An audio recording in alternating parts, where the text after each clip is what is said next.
दोस्तों आज की इस वीडियो में हम आपको ऐसी कमाल की चीजें फैक्ट्री में बनते हुए दिखाएंगे जो आपने पहले कभी नहीं देखी होंगी।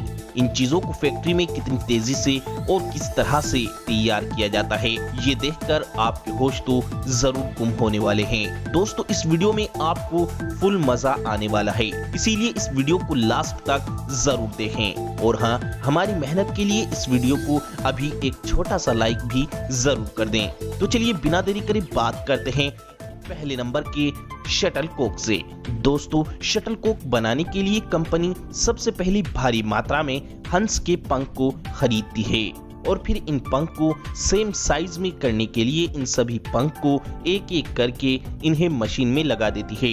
ये मशीन सभी पंख को कटिंग करके एक समान साइज में कर देती है। इसके बाद कंपनी शटल कॉक के नीचे गद्दी बनाती है और इस गद्दी में एक मशीन छेद करती रहती है। वहीं दूसरी मशीन गद्दी के इन छेद में हंस के पंखों को लगाती रहती है। इसके बाद सभी शटल कॉक को दूसरी मशीन अपने अंदर सेट करके घुमाते हुए सभी पंखों को और गद्दी को नीचे गम से चिपका देती है ताकि पंख गद्दी में मजबूती से चिपक सकें। इसके बाद सभी शटल कॉक को एक एक करके सिलाई कर दी जाती है। इसके बाद सबसे लास्ट में शटल कॉक को तैयार करने के बाद शटल कॉक को मशीन में डालकर इसका बैलेंस चेक किया जाता है और फिर शटल कॉक का बैलेंस फिट करके इसे डब्बे में भरकर मार्केट में भेज दिया जाता है। Steel ball manufacturing. स्टील की बड़ी बड़ी बॉल बनाने के लिए सबसे पहले फर्नेस में लोहे की मोटी रोड को रेड हॉट गर्म किया जाता है। फिर आगे लगे कटर इस रोड को छोटे छोटे पीस में काटते जाते हैं।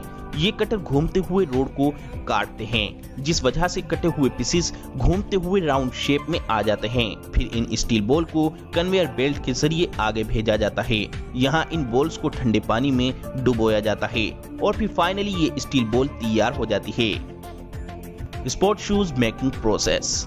दोस्तों स्पोर्ट शूज बनाने के लिए कंपनी द्वारा सबसे पहले शूज के ऊपर का जो कपड़े का कवर होता है उसे सिलाई मशीन से सीकर बनाया जाता है और साथ ही उसके ऊपर जो डिजाइन करना होता है वो भी सी दिया जाता है या चिपका दिया जाता है।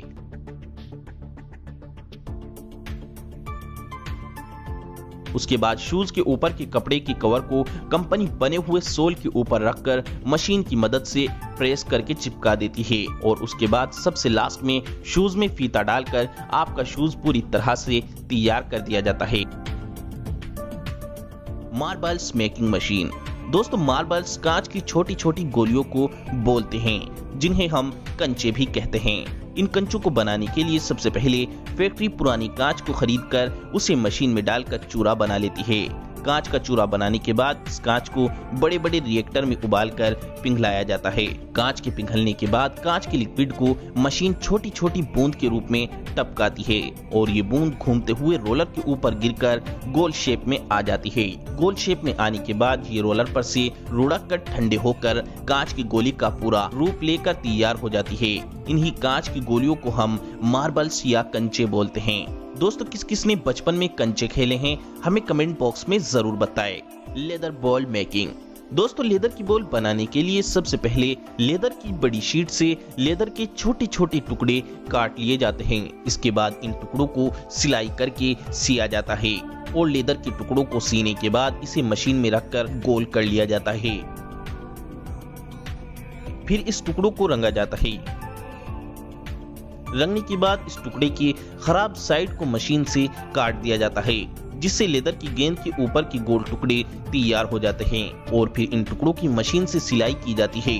इसके बाद लेदर के दोनों साइड के टुकड़ों को एक फ्रेम में रखकर इसमें गम डालकर इनके अंदर गोल पत्थर नुमा गेंद डालकर इस फ्रेम को बंद कर देते हैं। ऐसे लेदर के दोनों टुकड़े गोल पत्थर की गेंदों पर अच्छे से चिपक जाते हैं और फिर सबसे लास्ट में लेदर की गेंद को बीच से सी दिया जाता है। इसके बाद गेंद की सिलाई पर प्रेशर डालकर गेंद को बिल्कुल गोल कर दिया जाता है और सबसे लास्ट में कंपनी इन गेंदों पर अपनी मोहर लगाकर इसे मार्केट में सप्लाई कर देती है। Tennis ball making machine. ये मशीन जो आप देख रहे हैं ये बड़ी ही कमाल की मशीन है। टेनिस बॉल बनाने के लिए सबसे पहले इस मशीन में रबर का मटेरियल डाल दिया जाता है। जिससे वे मटेरियल एक पेस्ट की तरह बन जाता है और फिर इस पेस्ट को छोटे छोटे टुकड़ों में काट दिया जाता है और फिर इन टुकड़ों को आधी बॉल की फ्रेम में डाल दिया जाता है और फिर इन टुकड़ों पर प्रेशर डालकर रबड़ की आधी गेंद का टुकड़ा तैयार कर लिया जाता है। बाद में इन टुकड़ों पर पॉलिश करके इनके एजेस यानी किनारों को सीधा कर लिया जाता है और फिर बाद में रबर के दो टुकड़ों पर हाइड्रोलिक प्रेशर डालकर गम की मदद से चिपका दिया जाता है और फिर लास्ट में इन रबर की गेंदों पर ग्रीन और व्हाइट कपड़े की कोटिंग की जाती है। ऐसे आपकी टेनिस की गेंद तैयार हो जाती है। लास्ट में इन गेंदों को डब्बे में पैक करके मार्केट में भेज दिया जाता है। Toothbrush making machine. टूथब्रश बनाने के लिए सबसे पहले कंपनी प्लास्टिक मटेरियल को मशीन में डालकर प्लास्टिक का ब्रश फ्रेम बनाती है। ब्रश के फ्रेम बनने के बाद कंपनी मशीन के जरिए टूथब्रश में उसके प्लास्टिक के बाल ब्रश होल में बड़ी ही तेजी से लगाती है। ये मशीन बड़ी ही सफाई के साथ और बड़ी ही तेजी के साथ एक एक प्लास्टिक का बाल ब्रश में लगाती जाती है और टूथब्रश में ब्रश हेयर फिक्स होने के बाद आपका टूथब्रश पूरी तरह तैयार हो जाता है। Soup making process. नहाने का साबुन बनाने के लिए सबसे पहले ग्लिसरीन, फैटी एसिड जैसे इंग्रेडिएंट्स को एक साथ मिलाकर इनका एक बारीक पाउडर बना लेते हैं। उसके बाद इस पाउडर को मशीन में डाल देते हैं। फिर बाकी का साबुन बनाने का सारा काम ये मशीन खुद करती है। ये मशीन नहाने का साबुन ऑटोमेटिकली तैयार कच्चे माल के हिसाब से बनाती चली जाती है। Flat braiding machine. शूलेस यानी जूते का फीता एक ऐसी चीज है जो हर जूते में या लोअर में भी इस्तेमाल किया जाता है। इन फीते के बिना जूते का तो कोई काम ही नहीं है। ये दिखने में तो बहुत सिंपल सा लगता है लेकिन इसे बनाना बहुत मुश्किल काम है जो ये मशीन बड़ी आसानी से पूरा कर लेती है। इस मशीन में बहुत सारी रीलें लगी होती हैं जो इस तरीके से मूव करती हैं कि फीता ऑटोमेटिक अपने आप बनना शुरू हो जाता है। LPG cylinder manufacturing. ये जो मशीन आप देख रहे हैं ये मशीन सिलेंडर बनाने का काम करती है। सिलेंडर बनाने के लिए सबसे पहले लोहे की एक चादर को काटकर उसे मशीन द्वारा आधे गोल कैप्सूल की शेप दे दी जाती है।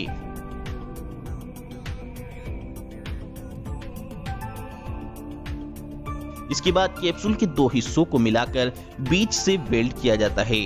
इसके बाद सिलेंडर के नीचे फुटप्रिंट्स लगाया जाता है जिससे सिलेंडर जमीन पर खड़ा हो सके। उसके बाद सिलेंडर का ऊपरी हिस्सा बनाया जाता है जिसमें उसका नोजिल और ऊपर का गार्ड भी लगता है जो छोटे मेटल प्लेट्स को काटकर उन्हें शेप देकर बनाया जाता है। फिर उसे भी सिलेंडर पर वेल्ड कर दिया जाता है और फिर उसे कलर किया जाता है जिसके बाद आपका सिलेंडर पूरी तरह से तैयार हो जाता है। Coins minting machine. Rupees coin बनाने के लिए सबसे पहले मशीन में वे खास मेटल के क्रिस्टल डाले जाते हैं जिनसे कॉइन बनाने होते हैं, जिसे ये मशीन पिघलाकर एक लंबी और मोटी मेटल प्लेट की पत्ती बनाती है। जिसके बाद ये मशीन इस प्लेट से गोल कॉइन का साइज काटती चली जाती है। इन कॉइन की क्वालिटी चेक करके इन पर पॉलिश की जाती है। उसके बाद इन कॉइन्स पर जो इंडियन रुपीज की मोहर छापनी होती है वो ये मशीन अपने हाइड्रोलिक प्रेशर से छापती चली जाती है। इस तरह आपके रुपीज कॉइन्स पूरी तरह तैयार हो जाते हैं। Match sticks making. दोस्तों माचिस की तीली बनाने के लिए सबसे पहले पेड़ के कटे हुए छोटे से पीस को मशीन पर लगाकर उसकी पतली पतली परत उतार ली जाती है।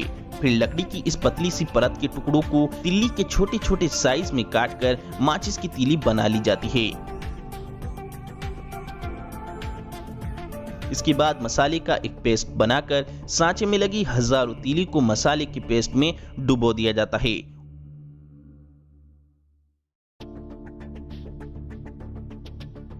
और फिर इन तीलियों को सुखाकर माचिस की डब्बी में भरकर मार्केट में भेज दिया जाता है। ग्लास बोतल मैन्युफैक्चरिंग। ग्लास बोतल बनाने के लिए ग्लास के रॉ मटेरियल को सबसे पहले एक फर्नेस में गर्म करके पिघलाया जाता है। जब ग्लास का मटेरियल पूरी तरह से पिघल जाता है तो उसे मशीनों के द्वारा छोटे छोटे अमाउंट में गिराया जाता है। फिर नीचे लगा एक हाइड्रोलिक आर्म इन्हें अलग अलग जगह बांट देता है। फिर इस मटेरियल से बोतल बनाने का काम स्टार्ट होता है। इस मटेरियल को अलग अलग फ्रेम से गुजारा जाता है। इस लंबी प्रोसेस से गुजरने के बाद फाइनली आखिर में आपकी बोतल तैयार हो जाती है और फिर इनकी टेस्टिंग के बाद इन्हें आगे भेज दिया जाता है। Candle making machine. दोस्तों कैंडल या मोमबत्ती बनाने के लिए कैंडल मशीन में पहले से पिघले हुए मोम को डाल देते हैं जिससे पिघला हुआ मोम मशीन के खांचों में भर जाता है।